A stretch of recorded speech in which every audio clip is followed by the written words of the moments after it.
Hello and welcome to this Wednesday edition of the World Report with me, Arjun, Samar, Mahendran. Let's take a look at what's making headlines around the world.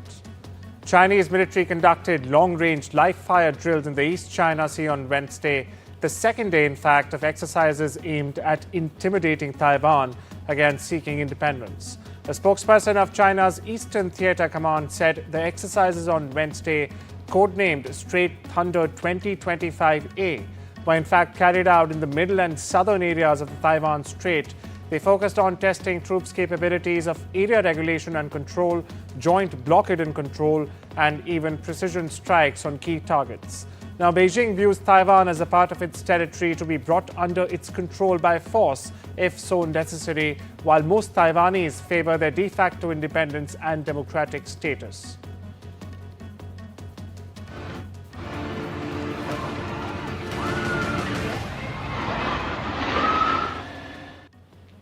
Myanmar's junta has dismissed calls for a ceasefire as clashes with armed resistance groups intensify. Over 2,800 people have been killed so far, with hundreds still missing. On the other hand, armed groups, or the EAOs, the ethnic armed organizations, continue to push for a ceasefire, but violence is still persisting. In a concerning development, the junta has reportedly fired at an aid convoy, further deepening the humanitarian crisis.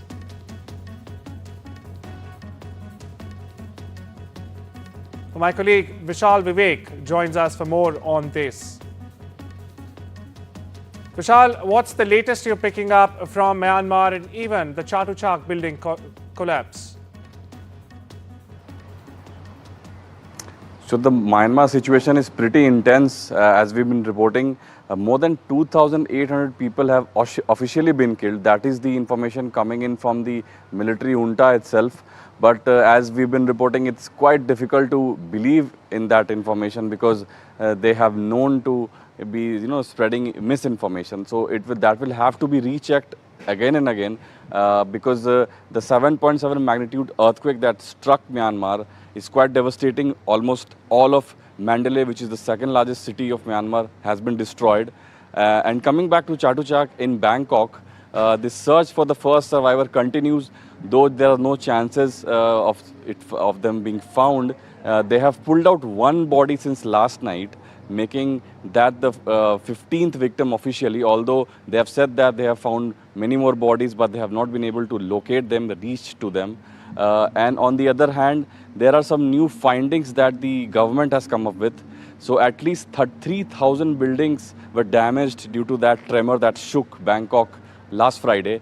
And out of those 3,000 buildings, 34 have been deemed extremely risky. So they can fall anytime. They are severely damaged is what the government is saying. So that is another story emerging from here. And also the fact that there could be another Chinese company involved in the construction of the steel beams, those questionable steel beams that were used in the construction of the building that fell on Friday. So a lot of parallel things around happening, 3,000 inquiries happening. Yeah. 3,000 odd buildings in Bangkok are at the risk of, at a structural risk, so to say, and 34 out of these buildings can in fact collapse any given minute now. What are the constructors saying? Is the onus being pinned on the construction companies, or is it just a result of the wrath of nature like we saw on Friday last week? So the officials have not come up with a statement on that. As far as the Chatuchak building is concerned, the builders have come up with a statement. They've said that they followed all the norms, all the standard procedures were followed, and they got the clearance from the local government here. So they are in effect blaming the local government that if you thought they couldn't go ahead with the construction of the building, why did you give us the clearance?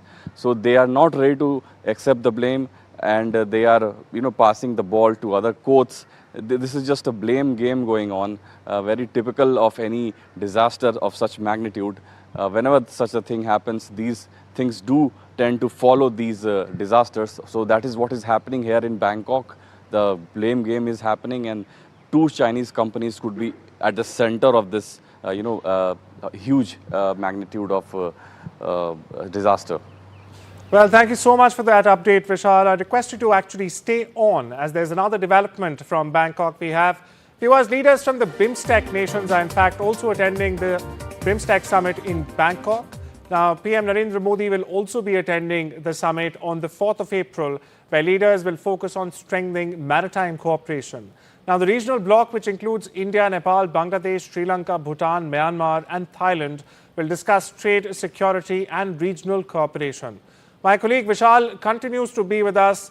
Vishal, this BIMSTEC meet, the maritime meet, is really important considering the recent comments by Mohammed Yunus and the likely meeting between PM Modi and Yunus. What's the latest you're picking up? Is it likely for these leaders to meet, especially after Yunus's much provocative statement, really concerning the 7 Northeast sister states? Well, that will have to be seen. It's still, these rumor mills have been swirling that there could be a meeting, there couldn't be a meeting. That the fact that there was a request sent from Bangladesh, what happened to that? All of these things have been, hovering over people. That the questions are still to be answered, and nobody seems to have concrete answers to that. But we will soon have that answer when PM Modi visits Thailand tomorrow. That we could have that definitive answer then, only then. On the other hand, the BIMSTEC leaders are meeting today as well. Some of the leaders are already here, and there are some parallel meetings going on of former leaders of BIMSTEC countries. And we are at one of those events, and there seems to be one common thread connecting these leaders. They seem to be saying that not much has been done to, step up this BIMSTEC group to the next level. It still remains a dormant group. It's been in existence for almost 3 decades now, but not much has been done on developing this group to the scale of what you can say ASEAN or SAARC. It still remains, it still flows under the radar. Not many people know about BIMSTEC. So these questions are still being asked. We will have more answers when leaders arrive tomorrow for this conference. Well, there's strong undercurrents, of course, ahead of the summit this year. Thank you so much for getting us the latest, Vishal, all the way since last Friday. Moving on, now the White House has confirmed that President Donald Trump will move forward with new tariffs starting Wednesday, escalating concerns of a global trade war. While details still remain unclear, it's the 11th hour now. Trump is set to announce reciprocal tariffs and a 25% duty on auto imports as well. Countries like Canada and Mexico are already preparing countermeasures. Meanwhile, market experts are also warning that these tariffs could very well drive inflation and slow down global economic growth. My colleague Sakshi Bajaj, in fact, brings you more on this. US President Donald Trump's favorite word, tariffs, of course, has got everyone thinking, so what really are tariffs? Now, tariffs are essentially taxes charged on goods imported from other countries. Companies that bring foreign goods into the country have to pay taxes. Now, US President Donald Trump believes that tariffs will encourage US consumers to buy more American-made goods altogether. However, economists believe that, look, tariffs will increase prices for US consumers, and they believe that US firms may also decide to import fewer foreign goods then. This, remember, will impact inflation further, and rising inflation remains a key concern as far as economists are concerned for the US economy in particular.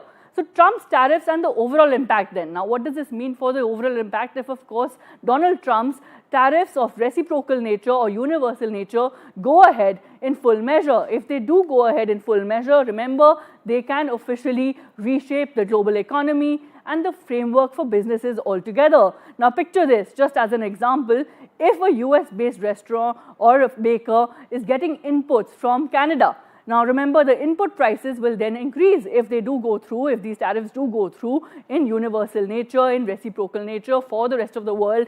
Framework for businesses will change altogether.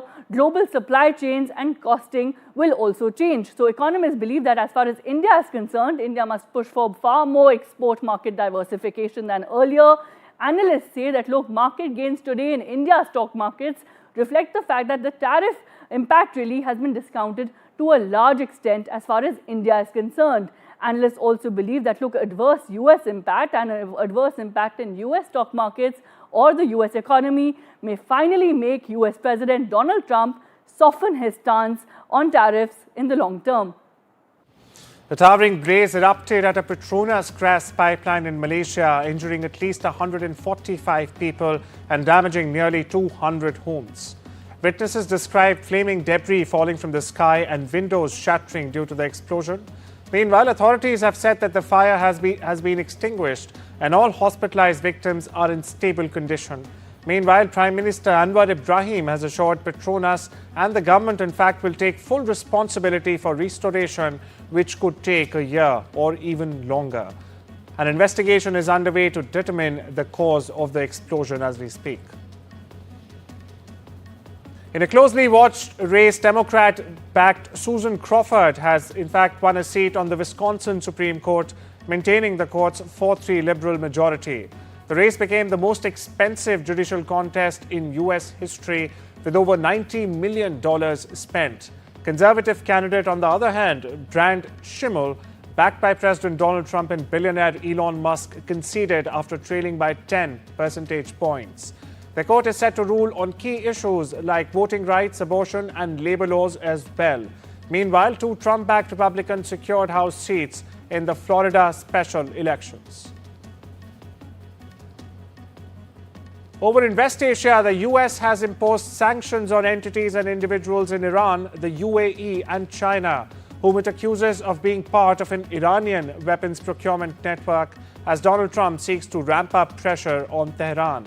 The Treasury Department, the US Treasury Department, in fact, announced sanctions on 6 entities and 2 individuals in action taken in coordination with the US Justice Department.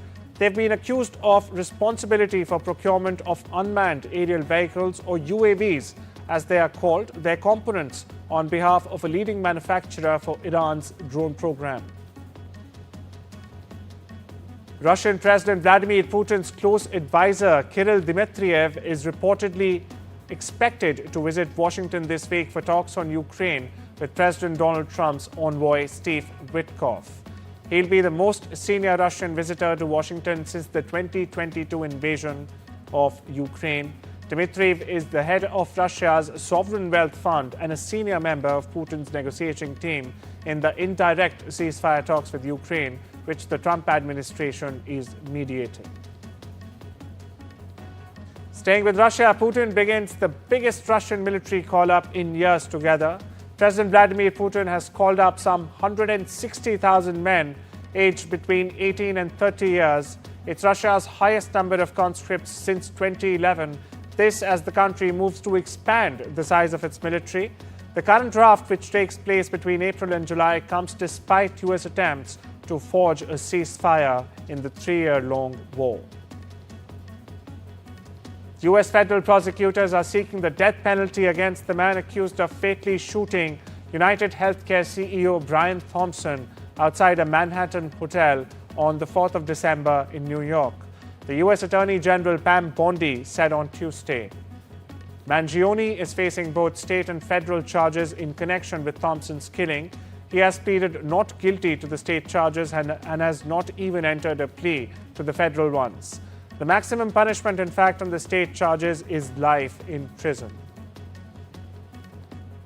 Indian-American Jay Bhattacharya has officially assumed the office as the 18th director, in fact, of the U.S. National Institutes of Health, or the NIH, nominated by President Donald Trump last November and confirmed by the Senate last month. Dr. Bhattacharya will oversee the country's top medical research agency. He aims to restore public trust in science and focus on tackling chronic diseases like cancer, heart diseases, and diabetes.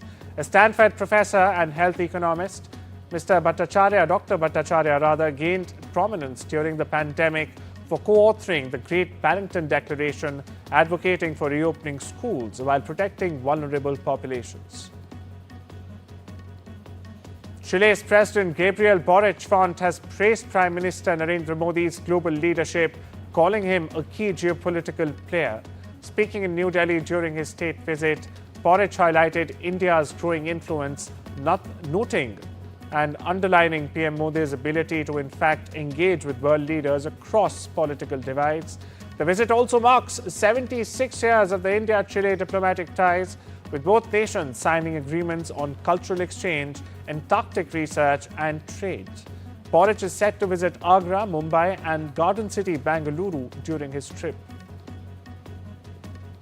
Speaking of trips, Finance Minister Nirmala Sitharaman will embark or visit London from the 8th to the 10th of April, where discussions on the proposed India-UK Free Trade Agreement and the bilateral investment treaty are expected to take centre stage.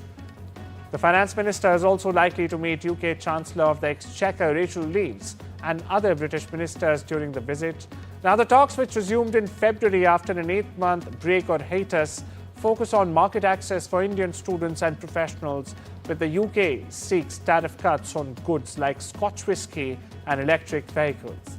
Bilateral trade between the two nations rose to $21.34 billion last year. And in a message marking the 75th anniversary of their bilateral relations, Chinese President Xi Jinping on Tuesday stressed on partnership between New Delhi and Beijing for mutual achievement and the need to do the dragon-elephant tango to serve their fundamental interests. Apart from President Xi's message to his counterpart, President Murmu, Chinese Premier Li Kang and PM Narendra Modi too exchanged congratulatory messages. Later, Indian Foreign Secretary Vikram Misri said there was an opportunity to rebuild ties with Beijing. He reiterated a caveat on how the two sides should go forward, saying peace along border areas is indeed critical. And it's time we slip into a short break. See you on the other side.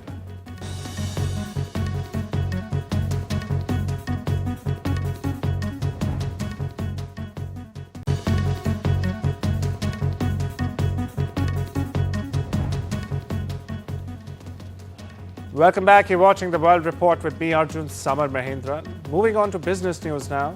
A crucial White House meeting stated for Wednesday will decide the fate of TikTok in the US. With an April 5th deadline looming, President Trump and key officials are in fact reviewing last-minute proposals to secure a non-Chinese buyer for the app. Leading investors, including Blackstone and Andreessen Horowitz, are reportedly in talks to buy out TikTok's US operations. If in the case of no deal being reached, the app faces a nationwide ban on security grounds. OpenAI's ChatGPT has seen an unprecedented surge in users after the rollout of its new image generation feature, inspired by Studio Ghibli's signature animation style.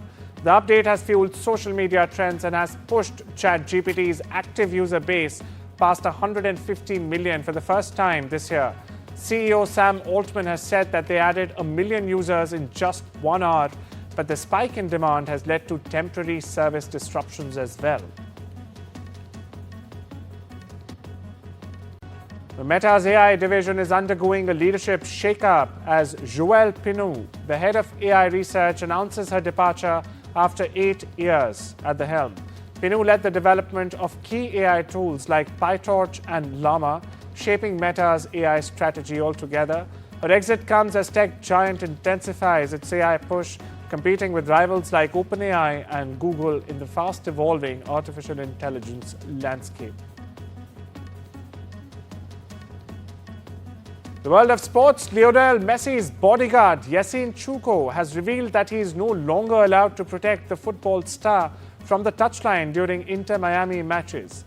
Now, Chouko, who's gained fame for swiftly stopping pitch invaders, criticized the security situation in the US, claiming that 16 people have breached the field in just 20 months.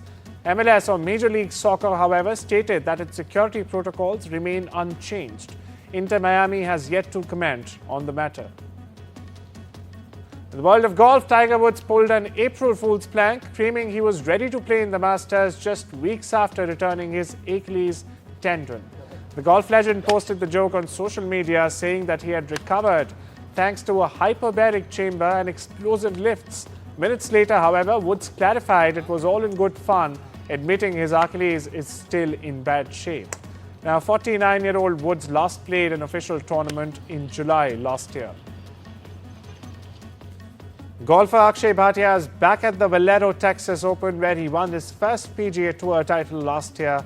The 22-year-old secured his spot at the 2025 Masters with that victory, finishing 35th in Augusta. Now, this time, Bhatia has focused on fine-tuning his game rather than defending his title. This as he is already set to compete at this year's first major tournament.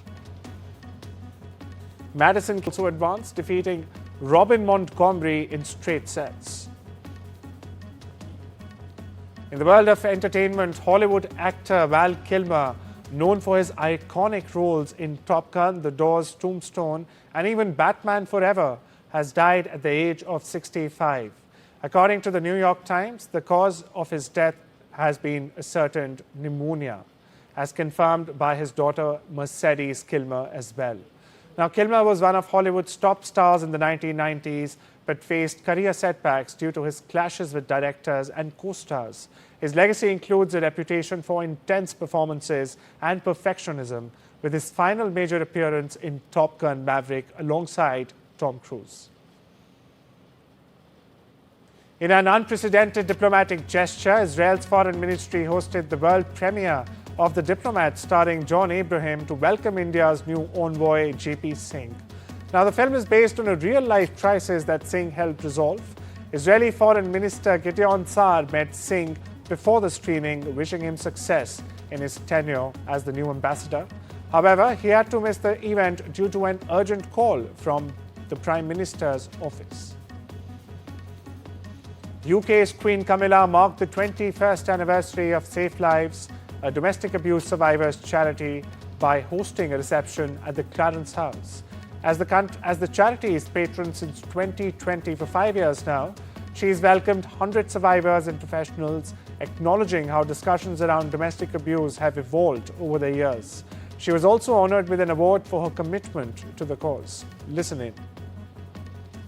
I would not be standing here if it was 10 years ago, and none of you would have been standing here because we wouldn't have been talking about it. It was a taboo subject and nobody actually wanted to talk about it.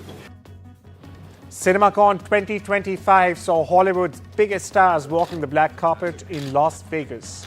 Ana de Armas promoted Ballerina, a John Wick spin-off featuring Keanu Reeves. Sydney Sweeney and Amanda Seyfried teased their psychological thriller The Housemaid, while Mark Hamill introduced The Long Walk, a Stephen King adaptation. Now, the event, attended by theatre owners, also showcased the hottest upcoming films of the year.